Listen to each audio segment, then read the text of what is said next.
Elisha replied, "Hear the word of the Lord. This is what the Lord says, about this time tomorrow, a sheah of the finest flour will sell for a shekel and 2 seahs of barley for a shekel at the gate of Samaria." The officer on whose arm the king was leaning said to the man of God, "Look, even if the Lord should open the floodgates of the heavens, could this happen? You will see it with your own eyes," answered Elisha, "but you will not eat any of it." Now there were 4 men with leprosy at the entrance of the city gate. They said to each other, "Why stay here until we die? If we say, 'We'll go into the city,' the famine is there, and we will die. And if we stay here, we will die. So let's go over to the camp of the Arameans and surrender. If they spare us, we live, if they kill us, then we die." At dusk they got up and went to the camp of the Arameans. When they reached the edge of the camp, no one was there, for the Lord had caused the Arameans to hear the sound of chariots and horses and a great army, so that they said to one another, "Look, the king of Israel has hired the Hittite and Egyptian kings to attack us." So they got up and fled in the dusk and abandoned their tents and their horses and donkeys. They left the camp as it was and ran for their lives. The men who had leprosy reached the edge of the camp, entered one of the tents and ate and drank. Then they took silver, gold and clothes, and went off and hid them. They returned and entered another tent and took some things from it and hid them also. Then they said to each other, "What we're doing is not right. This is a day of good news and we are keeping it to ourselves. If we wait until daylight, punishment will overtake us. Let's go at once and report this to the royal palace." So they went and called out to the city gatekeepers and told them, "We went into the Aramean camp and no one was there, not a sound of anyone, only tethered horses and donkeys, and the tents left just as they were." The gatekeeper shouted the news, and it was reported within the palace. The king got up in the night and said to his officers, "I will tell you what the Arameans have done to us. They know we are starving, so they have left the camp to hide in the countryside, thinking, they will surely come out, and then we will take them alive and get into the city." One of his officers answered, "Have some men take 5 of the horses that are left in the city. Their plight will be like that of all the Israelites left here, yes, they will only be like all these Israelites who are doomed. So let us send them to find out what happened." So they selected 2 chariots with their horses, and the king sent them after the Aramean army. He commanded the drivers, "Go and find out what has happened." They followed them as far as the Jordan, and they found the whole road strewn with the clothing and equipment the Arameans had thrown away in their headlong flight. So the messengers returned and reported to the king. Then the people went out and plundered the camp of the Arameans. So a sheah of the finest flour sold for a shekel, and 2 seahs of barley sold for a shekel, as the Lord had said. Now the king had put the officer on whose arm he leaned in charge of the gate, and the people trampled him in the gateway, and he died, just as the man of God had foretold when the king came down to his house. It happened as the man of God had said to the king, "About this time tomorrow, a sheah of the finest flour will sell for a shekel and 2 seahs of barley for a shekel at the gate of Samaria." The officer had said to the man of God, "Look, even if the Lord should open the floodgates of the heavens, could this happen?" The man of God had replied, "You will see it with your own eyes, but you will not eat any of it." And that is exactly what happened to him, for the people trampled him in the gateway, and he died. Now Elisha had said to the woman whose son he had restored to life, "Go away with your family and stay for a while, wherever you can, because the Lord has decreed a famine in the land that will last 7 years." The woman proceeded to do as the man of God said. She and her family went away and stayed in the land of the Philistines 7 years. At the end of the 7 years she came back from the land of the Philistines and went to appeal to the king for her house and land.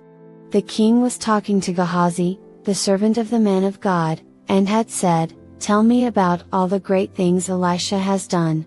Just as Gehazi was telling the king how Elisha had restored the dead to life, the woman whose son Elisha had brought back to life came to appeal to the king for her house and land. Gehazi said, "This is the woman, my lord the king, and this is her son whom Elisha restored to life." The king asked the woman about it, and she told him. Then he assigned an official to her case and said to him, "Give back everything that belonged to her, including all the income from her land from the day she left the country until now." Elisha went to Damascus, and Ben-Hadad king of Aram was ill. When the king was told, "The man of God has come all the way up here," he said to Hazael, "Take a gift with you and go to meet the man of God. Consult the Lord through him, ask him, 'Will I recover from this illness?'" Hazael went to meet Elisha, taking with him as a gift 40 camel loads of all the finest wares of Damascus. He went in and stood before him, and said, "Your son Ben-Hadad king of Aram has sent me to ask, will I recover from this illness?" Elisha answered, "Go and say to him, you will certainly recover. Nevertheless, the Lord has revealed to me that he will in fact die." He stared at him with a fixed gaze until Hazael was embarrassed. Then the man of God began to weep. "Why is my Lord weeping?" asked Hazael. "Because I know the harm you will do to the Israelites," he answered. "You will set fire to their fortified places, kill their young men with the sword, dash their little children to the ground, and rip open their pregnant women." Hazael said, "How could your servant, a mere dog, accomplish such a feat?" "The Lord has shown me that you will become king of Aram," answered Elisha. Then Hazael left Elisha and returned to his master. When Ben-Hadad asked, "What did Elisha say to you?" Hazael replied, "He told me that you would certainly recover." But the next day he took a thick cloth, soaked it in water and spread it over the king's face, so that he died. Then Hazael succeeded him as king. In the 5th year of Joram son of Ahab king of Israel, when Jehoshaphat was king of Judah, Jehoram son of Jehoshaphat began his reign as king of Judah. He was 32 years old when he became king, and he reigned in Jerusalem 8 years. He followed the ways of the kings of Israel, as the house of Ahab had done, for he married a daughter of Ahab. He did evil in the eyes of the Lord. Nevertheless, for the sake of his servant David, the Lord was not willing to destroy Judah. He had promised to maintain a lamp for David and his descendants forever. In the time of Jehoram, Edom rebelled against Judah and set up its own king. So Jehoram went to Zair with all his chariots. The Edomites surrounded him and his chariot commanders, but he rose up and broke through by night. His army, however, fled back home. To this day Edom has been in rebellion against Judah. Libnah revolted at the same time. As for the other events of Jehoram's reign, and all he did, are they not written in the book of the annals of the kings of Judah? Jehoram rested with his ancestors and was buried with them in the city of David. And Ahaziah his son succeeded him as king. In the 12th year of Joram son of Ahab king of Israel, Ahaziah son of Jehoram king of Judah began to reign. Ahaziah was 22 years old when he became king, and he reigned in Jerusalem 1 year. His mother's name was Athaliah, a granddaughter of Omri king of Israel. He followed the ways of the house of Ahab and did evil in the eyes of the Lord, as the house of Ahab had done, for he was related by marriage to Ahab's family. Ahaziah went with Joram son of Ahab to war against Hazael king of Aram at Ramoth Gilead. The Arameans wounded Joram, so King Joram returned to Jezreel to recover from the wounds the Arameans had inflicted on him at Ramoth in his battle with Hazael king of Aram. Then Ahaziah son of Jehoram king of Judah went down to Jezreel to see Joram son of Ahab, because he had been wounded. The prophet Elisha summoned a man from the company of the prophets and said to him, "Tuck your cloak into your belt, take this flask of olive oil with you and go to Ramoth Gilead. When you get there, look for Jehu son of Jehoshaphat, the son of Nimshi. Go to him, get him away from his companions and take him into an inner room. Then take the flask and pour the oil on his head and declare, 'This is what the Lord says, I anoint you king over Israel.' Then open the door and run, don't delay." So the young prophet went to Ramoth Gilead. When he arrived, he found the army officers sitting together. "I have a message for you, commander," he said. "For which of us?" asked Jehu. "For you, commander," he replied. Jehu got up and went into the house. Then the prophet poured the oil on Jehu's head and declared, "This is what the Lord, the God of Israel, says, I anoint you king over the Lord's people Israel. You are to destroy the house of Ahab your master, and I will avenge the blood of my servants the prophets and the blood of all the Lord's servants shed by Jezebel. The whole house of Ahab will perish. I will cut off from Ahab every last male in Israel, slave or free. I will make the house of Ahab like the house of Jeroboam son of Nebat and like the house of Baasha son of Ahijah. As for Jezebel, dogs will devour her on the plot of ground at Jezreel, and no one will bury her." Then he opened the door and ran. When Jehu went out to his fellow officers, one of them asked him, "Is everything all right? Why did this maniac come to you? You know the man and the sort of things he says," Jehu replied. "That's not true," they said. "Tell us," Jehu said. "Here is what he told me, this is what the Lord says, I anoint you king over Israel." They quickly took their cloaks and spread them under him on the bare steps. Then they blew the trumpet and shouted, "Jehu is king." So Jehu son of Jehoshaphat, the son of Nimshi, conspired against Joram. Now Joram and all Israel had been defending Ramoth Gilead against Hazael king of Aram, but King Joram had returned to Jezreel to recover from the wounds the Arameans had inflicted on him in the battle with Hazael king of Aram. Jehu said, "If you desire to make me king, don't let anyone slip out of the city to go and tell the news in Jezreel." Then he got into his chariot and rode to Jezreel, because Joram was resting there and Ahaziah king of Judah had gone down to see him. When the lookout standing on the tower in Jezreel saw Jehu's troops approaching, he called out, "I see some troops coming. Get a horseman," Joram ordered. "Send him to meet them and ask, 'Do you come in peace?'" The horseman rode off to meet Jehu and said, "This is what the king says, do you come in peace? What do you have to do with peace?"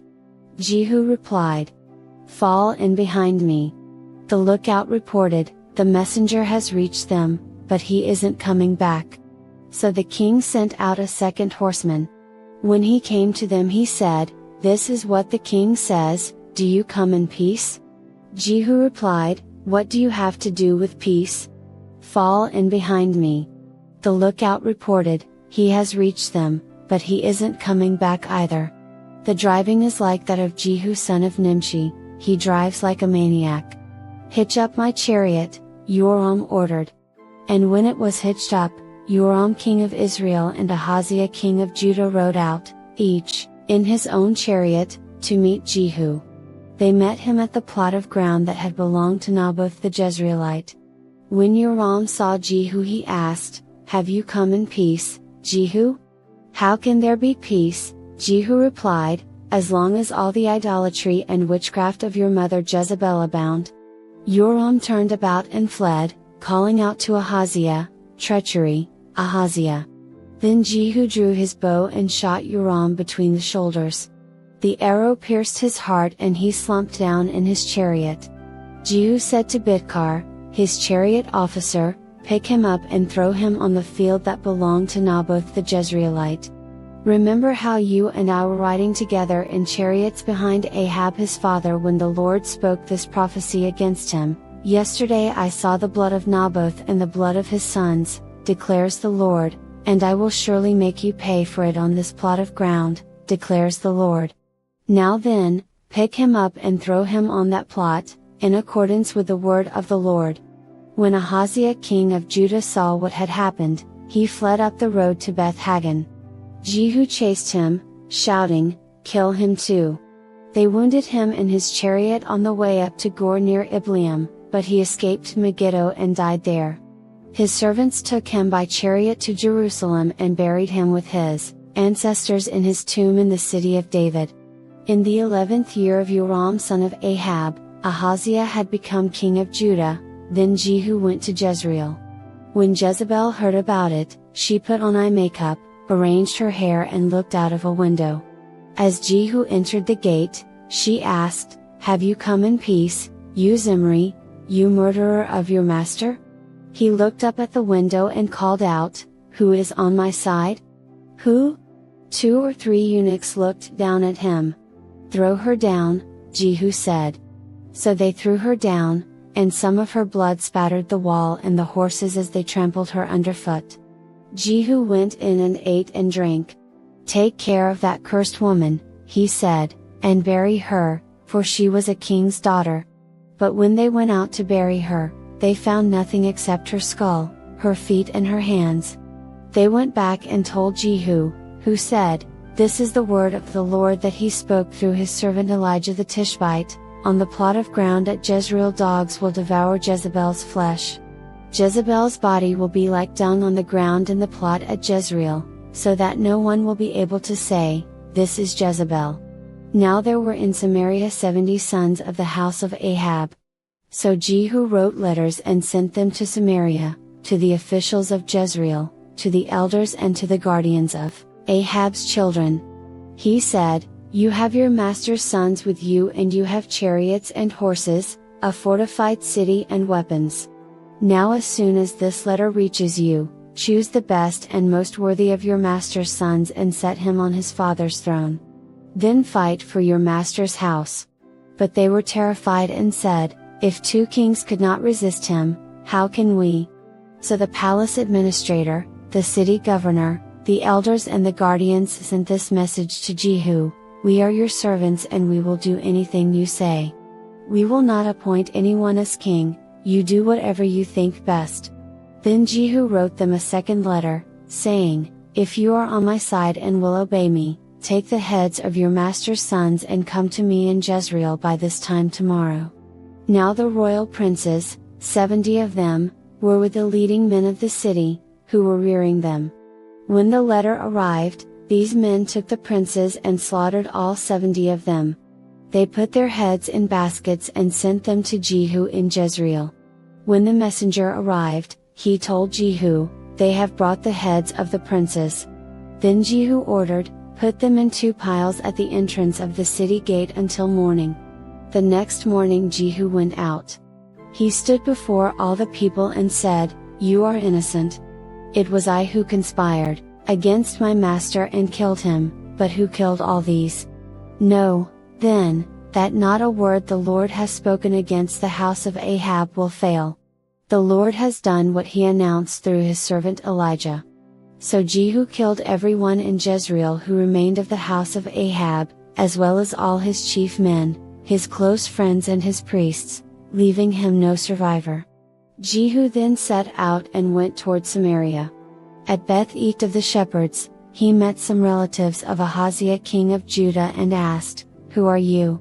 They said, "We are relatives of Ahaziah, and we have come down to greet the families of the king and of the queen mother. Take them alive." He ordered. So they took them alive and slaughtered them by the well of Beth-Eked, 42 of them. He left no survivor. After he left there, he came upon Jehonadab son of Rechab, who was on his way to meet him. Jehu greeted him and said, "Are you in accord with me, as I am with you?" "I am," Jehonadab answered. "If so," said Jehu, "give me your hand." So he did, and Jehu helped him up into the chariot. Jehu said, "Come with me and see my zeal for the Lord." Then he had him ride along in his chariot.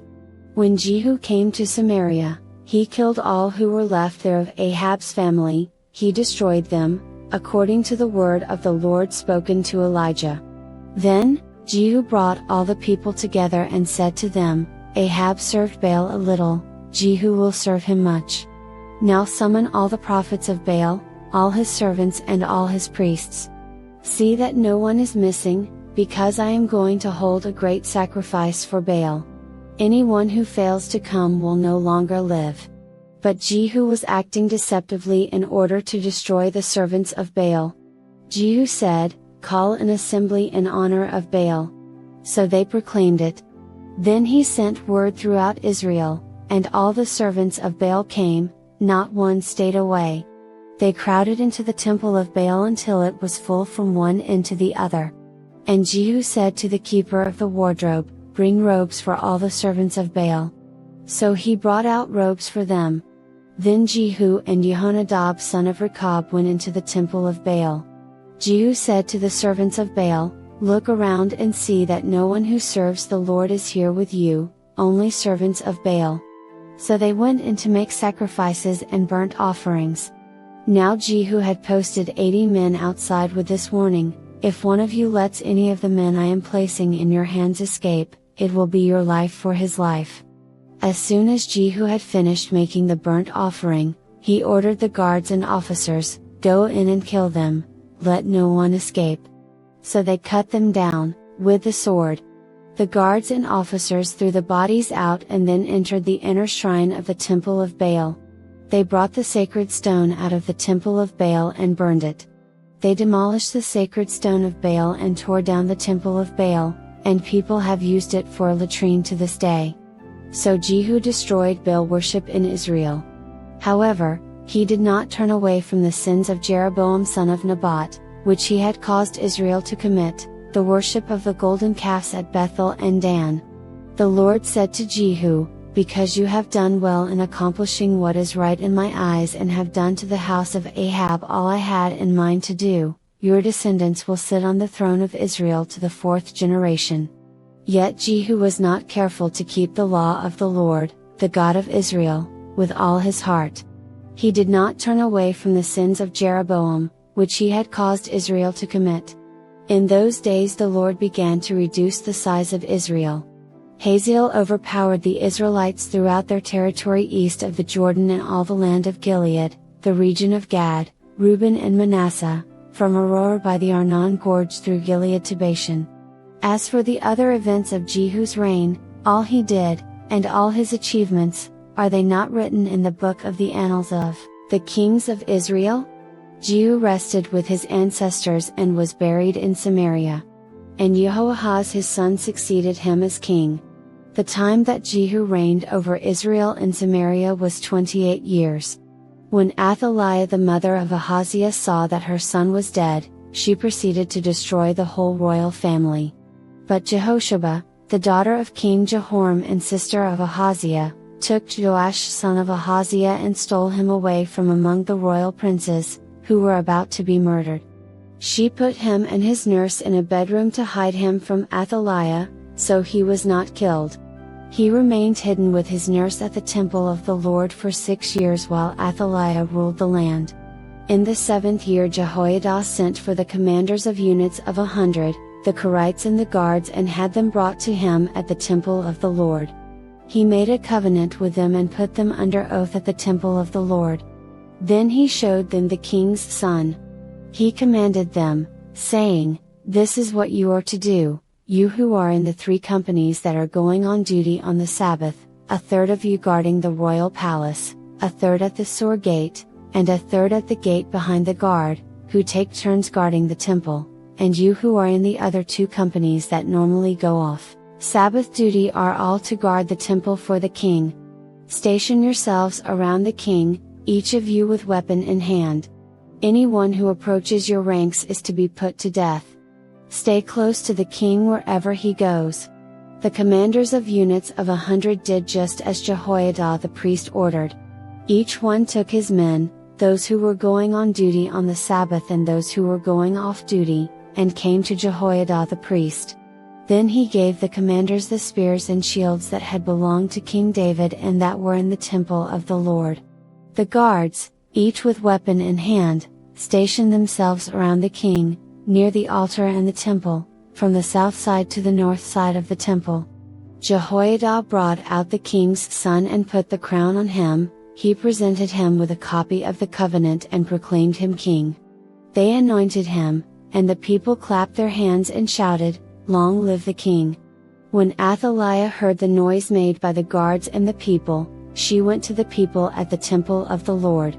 She looked and there was the king, standing by the pillar, as the custom was. The officers and the trumpeters were beside the king, and all the people of the land were rejoicing and blowing trumpets. Then Athaliah tore her robes and called out, "Treason! Treason!" Jehoiada the priest ordered the commanders of units of 100, who were in charge of the troops, "Bring her out between the ranks and put to the sword anyone who follows her." For the priest had said, "She must not be put to death in the temple of the Lord." So they seized her as she reached the place where the horses enter the palace grounds, and there she was put to death. Jehoiada then made a covenant between the Lord and the king and people that they would be the Lord's people. He also made a covenant between the king and the people. All the people of the land went to the temple of Baal and tore it down. They smashed the altars and idols to pieces and killed Matan the priest of Baal in front of the altars. Then Jehoiada the priest posted guards at the temple of the Lord. He took with him the commanders of hundreds, the Korites, the guards and all the people of the land, and together they brought the king down from the temple of the Lord and went into the palace, entering by way of the gate of the guards. The king then took his place on the royal throne. All the people of the land rejoiced, and the city was calm, because Athaliah had been slain with a sword at the palace. Joash was 7 years old when he began to reign. In the 7th year of Jehu, Joash became king, and he reigned in Jerusalem 40 years. His mother's name was Abiah, she was from Beersheba. Joash did what was right in the eyes of the Lord all the years Jehoiada the priest instructed him. The high places, however, were not removed, the people continued to offer sacrifices and burn incense there. Joash said to the priests, "Collect all the money that is brought as sacred offerings to the temple of the Lord, the money collected in the census, the money received from personal vows and the money brought voluntarily to the temple. Let every priest receive the money from one of the treasurers, then use it to repair whatever damage is found in the temple."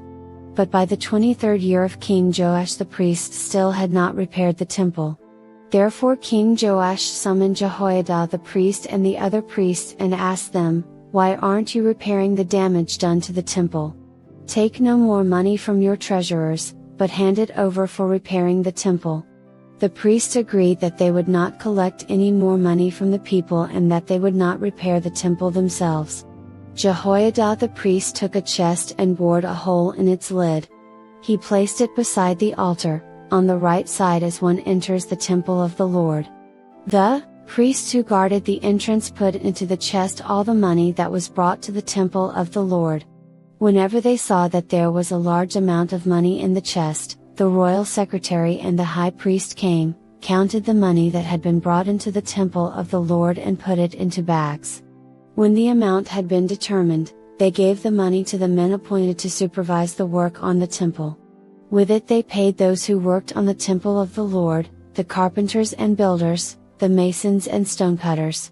They purchased timber and blocks of dressed stone for the repair of the temple of the Lord, and met all the other expenses of restoring the temple. The money brought into the temple was not spent for making silver basins, wick trimmers, sprinkling bowls, trumpets or any other articles of gold or silver for the temple of the Lord, it was paid to the workers, who used it to repair the temple. They did not require an accounting from those to whom they gave the money to pay the workers, because they acted with complete honesty.